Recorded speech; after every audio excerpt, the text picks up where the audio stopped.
जो पोलो चैंपियन की क्लोनिंग करते हैं और पठों की ताकत को बढ़ाने के लिए क्रिस्पर का इस्तेमाल करते हैं।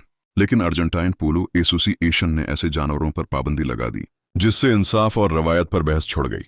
बीसस वो आमंदों की तरह नजर आते हैं। घोड़े हैं पोलो प्योरेजा या पोलो प्योरेटी के नाम का इनाम मंजूर शुदा घोड़े की क्लोन कापियां, जिसमें आपको तलाश करने की रफ्तार पैदा करने का मकसद क्रिस्पर टेक्नोलॉजी का इस्तेमाल करते हुए एक ही डीएनए तरतीब दिया गया है।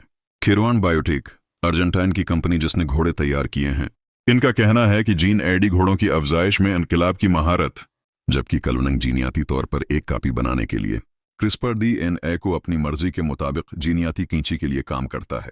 कंपनी जो घोड़े की क्लोनिंग में शामिल है ने क्रिस्पर का इस्तेमाल मायोस्टैटिन जीन के इजहार को कम करने के लिए किया है। यह ख्याल किया गया था कि रेशों को आगे बढ़ने की इजाजत दी जाए और इस तरह घूमने फिरने वालों को सपर दे। ये है रेडियो जीवे पाकिस्तान डिजिटल